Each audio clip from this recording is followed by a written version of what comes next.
tipo ir a uma festa. Todo mundo quer mostrar a melhor roupagem, o melhor sorriso, porque o BO a gente deixa lá para os fundos do estoque da nossa vida, tá entendendo? Porque precisamos de quê? De votos.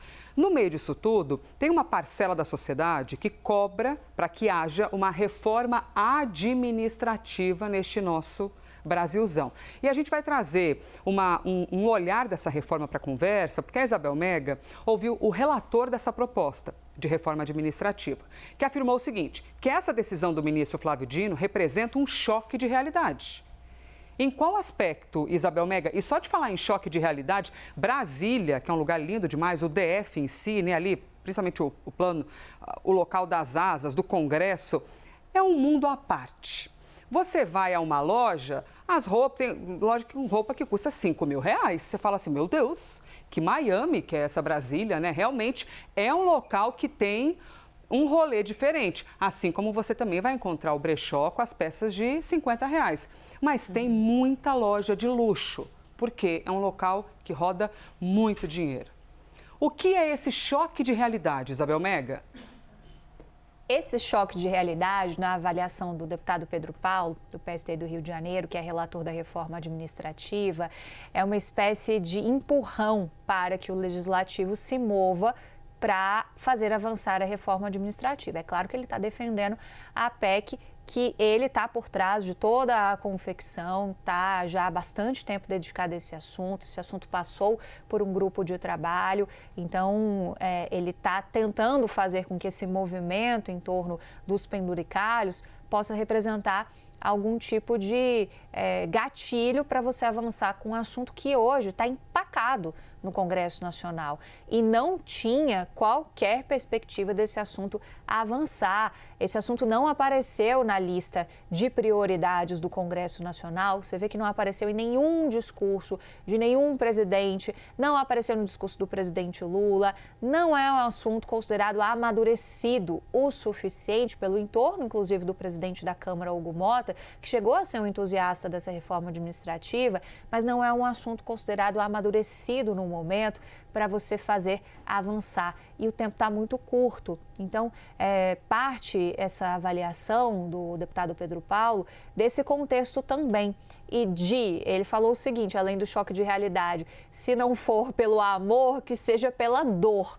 É essa expressão que eu acho que diz muito também do quanto a decisão do ministro Flávio Dino vem, portanto, no mesmo sentido de você criar regras de uma reforma administrativa que possa colocar as peças no lugar de acordo com a nossa realidade de país. Significa que o texto dele é perfeito, que tem acordo com todo mundo? Não, justamente o contrário, não tem acordo.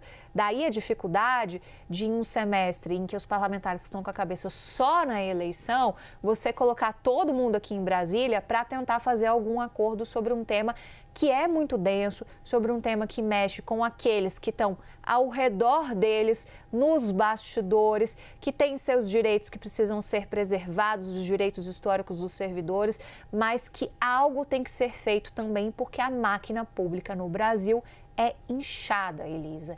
Então, é um tema muito difícil de ser enfrentado, mas a avaliação do relator, o deputado Pedro Paulo, é que pode gerar alguma espécie de gatilho, portanto, para que o parlamento se mova em relação a isso, porque até aqui esse assunto está empacado e ele vê a decisão do ministro Flávio Dino com muitos bons olhos. Depois, ele até me mandou uma postagem aqui que ele fez nas redes sociais, já se posicionando. Nessa postagem, ele escreve o seguinte, olha, a decisão do ministro Flávio Dino expõe uma grave e vergonhosa distorção em todos os poderes e entes toleradas há tempo demais. Está em absoluta sintonia com a indignação da sociedade e coloca no centro do debate e na mesa para negociar uma elite do serviço público, essa expressão é importante, e que se recusa e bloqueava qualquer iniciativa de disciplinar esses absurdos. Então, isso aqui ele colocou nas redes sociais, mas fui conversar com ele, foi aí que ele falou essa questão do choque de realidade e essa expressão de que, pode ser que se não seja pelo amor, que seja pela dor, ou seja, é uma decisão que obriga todo mundo a se mover em cima dessa discussão.